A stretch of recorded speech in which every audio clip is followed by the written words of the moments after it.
We had fun talking about operating tractors and different things around the farm, and then of course he stayed there longer into his teenage years, and we moved away and came out here, and so he had a lot more stories to tell about the cars and different things they did when they were kids. So it was interesting, and he was just such a mechanic. Do anything. So anyhow, I gotta say just one more little story about his sense of humor. We needed a couple holes, keyholes cut in a thing to put on the wall to hang pictures up, or set pictures on. And I just went down to ask him, do you know anybody where I could take this and get this done? I didn't want to make a mess out of it. And he looked it over and he says, you got anything to do today? And I said, yeah. He said, go ahead and go do it. I said, well, he said, oh, just think. He said, come back and see me in a couple hours or this evening or whatever. So I go back and I says, did you find somebody? He says, yeah, oh yeah. He says, go look in the motorhome there. So here's my little piece of wood. I turned it over, look, this is a beautiful job of cutting these holes in there. And I says, can I pay you? Oh, no. Can I do anything for it? I'll let you know. So a couple days later, I come by again. He's cleaning out his Suburban. He says, I got to go to the airport and pick up the kids or something. I said, well, I'm just going to ask you again, is there anything I can do for that job you did for me? And he says, just like this, he goes, one of these days, probably very late at night, I'm going to ask for your assistance.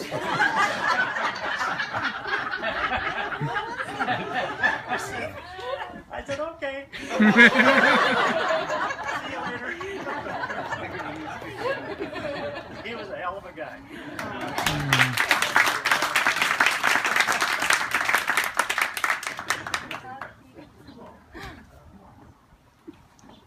I'm Warren. My favorite Don Hoff story is another trip to Canada in his motorhome to go to a swap meet or to chase down an old Model A. And one of these times he's coming back across the border, and he's at the border check, and the Mountie has to ask him a bunch of questions. Asked him, do you have any fruits and vegetables on board? My dad says no. The Mountie asks a couple more questions. He says, I need to come on board and inspect the vehicle. The dad opens the door. The guy comes in, starts going through drawers, opens the drawer. There's an orange. The guy pulls out, the Mountie pulls out the orange and says, I thought you said you don't have any fruits and vegetables. And my dad says, you said no fruits and vegetables. That's a citrus. The Mountie's like shocked. Well, maybe he's got me. That's funny. Took the orange and let him do more. And Dad, I'll miss you. Love you forever. Goodbye, Dad, Yone.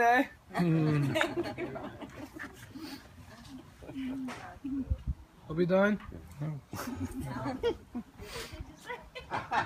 I guess it's my turn. You know, listening to all of Don's friends, Don Cairn's friends, makes me somewhat envious that I didn't live closer. All these years, you know, we basically spent our childhood years growing up on the farm, and by the time I was 16 and 17, Don had sort of gone his way, and I was going my way, and he was into cars, and I was into airplanes, and so we kind of never got to see one another except every 7 or 8 years. We would come out here, or they would come out and visit us, but we never really grew old together, which is the ideal thing. So I kind of have a lot of regrets about not really knowing my brother as well as you, which probably sounds strange to you, but it's true. So when I listen to all these stories, I start to realize what a wonderful guy he really was, which I guess I never really appreciated. After all, he was my older brother and sometimes a pain in the ass. Because he would preach to me, you see, because I was younger, 4 years younger, and he would preach to me all the time. So, of course, I would generally kind of turn him off, you know. But the thing is that later years, you know, in the last 20, 25 years, I've valued so much our visits together. You know, I've grown more fond of him through the years and understand him better. And I only wish that I lived, you know, in Los Gatos. Don't we all? Where we're staying, and we love it. Anyhow, that's pretty much it. I'll tell you a story about my older brother. I call him my little brother because I was taller than he was. But anyhow, where he got his aptitude from, and I credit that to our father. My dad was a farmer, but not because he wanted to be a farmer. He really wanted to be a machinist. He wanted to work in a shop. We had 160 acres, which I'm sure my dad would rather not have had, but that was the way he could have a shop and work in his shop. So my dad spent every spare minute that I could remember working in a shop, building stuff, original stuff. He would come up with some idea and build it. He would build things sometimes that worked, sometimes it didn't work, but it never slowed him down. He just kept building stuff. He built arrows and discs. And one of the things, there's a picture in that album in there of a swatter. Now some of you may not know what a swatter is, but it's something that cuts the grain and lays it down on a swath for a combine to come along and pick it up and thresh it, okay? And my dad didn't like the idea that when we had to swath fields, that we had to use the tractor to pull the swather. So he wanted to build a self-propelled swather. So he decided to buy a Model A to use as a power plant. And I often wonder if that's what started my Don thinking, Model A. Because we went into a task run, and some of you might be familiar with Stan Reynolds. I know Karen would be. And, but in Alberta, there was a car dealer known as Stan Reynolds, and he was rather famous in Alberta. In fact, if you drive into Alberta right now, you can go to the Stan Reynolds Museum, the Stan Reynolds Airport, and you can find, he used to have probably 100 steam engines, at least. He had so much equipment in there. And back then, my dad, my older brother Don, and I, we went into a task to buy this Model A pickup truck. Don and I always argued about how much Dad had paid for it. I said $75, Don insisted it was $100. Anyhow, that argument was never really settled. I'm the one who knows what it was really paid for. Anyhow, he bought that pickup truck. Don and I had such fun driving that pickup around. It had a convertible top that went down, and this little pickup truck was such fun until my dad decided to cut it off and use it to build a swather. Okay, so we built the swather, and then there's a picture of my dad's swather with him building the swather, which is halfway under construction. It's the only picture we have of the construction of that swather, which is kind of interesting to me that he did this. And it sort of set the path, I think, more for Don than me, because all I was interested in was when an airplane came overhead, I was lying in the grass looking at it. That's all I wanted to do. Don was into building stuff. So Don got interested in building all kinds of stuff. He built something that thrashed single straws of grain. I remember this. We had an old cream separator. We cranked, he made belts and stuff, and that thing made a little grinder, like you would have for chopping feed for cattle, but it was a miniature thing, and you'd stick the grain in there and they'd chop it up in little pieces. Didn't do anything useful, but it was kind of interesting. Then he made what we call a sweep. And the farm out there, before we had balers and stuff like that, we would cut the hay fields. The hay would be lying in the fields. We'd make furrows, and then we'd go along with tractors with that had great long wooden pieces on them, and we'd catch up all this hay and push it in the haystack, throw the stuff up in the haystack, and make these haystacks where we kept the winter feed with cattle. And so Don made a mechanical one that had some wheels, and had a lever that would go on, and we'd cut a bunch of grass, so we'd go up there and pick up this grass, and over and take this thing, and the thing would dump the grass up. He built this thing. Didn't do anything useful, but it was nice.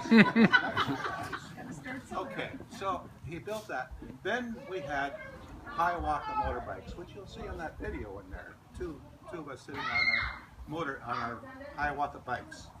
Don took his Hiawatha bike, cut the bottom cross member, you know that cross member that goes between your legs and the seat? Well, the Hiawatha had two of them. He cut the one out, made a mount for it, put a Brixton Stratton 5/8 horsepower engine in there with a couple of belts that went up to a gear mechanism back here with a pulley and then the gears that went down. He had the only motorbike in school that he built, designed, and built himself. So he was into this stuff all along, you know. And these are the kind of things.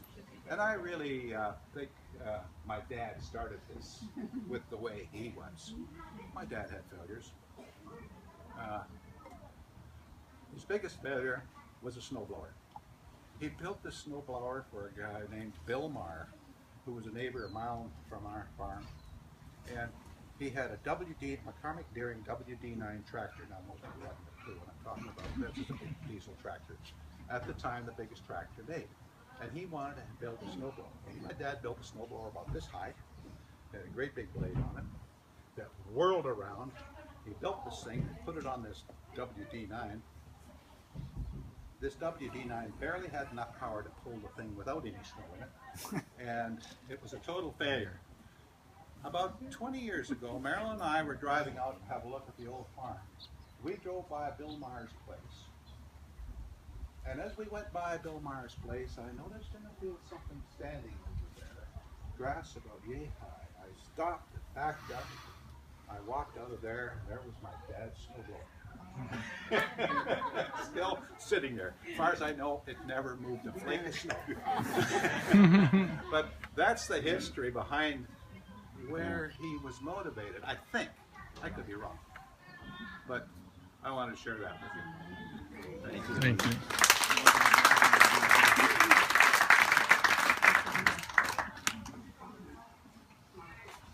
Well, I guess it's my turn, maybe. Oh, here, you go ahead. Oh, mine's gonna be short. Yeah, My name's Tom Nelson. I'm a friend of Warren's through high school.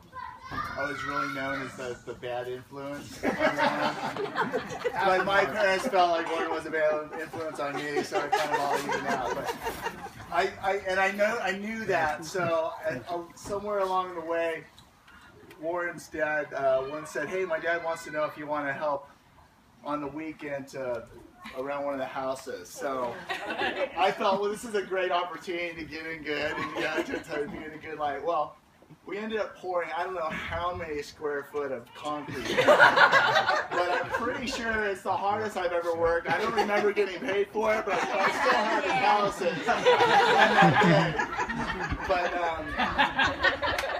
But, you know, this morning I was, we had a heating duct, or not heating, but from the dryer duct, and I was underneath the house, and I don't usually like to do that, but hearing these stories, you know, I think Don is, you know, one of the last of the Renaissance men that are able to do everything and really enjoys all the different, you know, dimensions of, you know, inventing things, fixing, improving, and it just seems like that's what drove him. And being under the house, I kind of felt inspired by that, and also knowing coming today, but he just seemed like he was bigger than life, and you know, and I got that from Warren, and definitely shows today of how he's well respected and just inspired, you know, everybody here. Thank you. Well, my name is Gail, and I've met a lot of you. I'm Karen's younger sister. And this is my son, Greg, by the tree. I have 3 kids, and this is my youngest.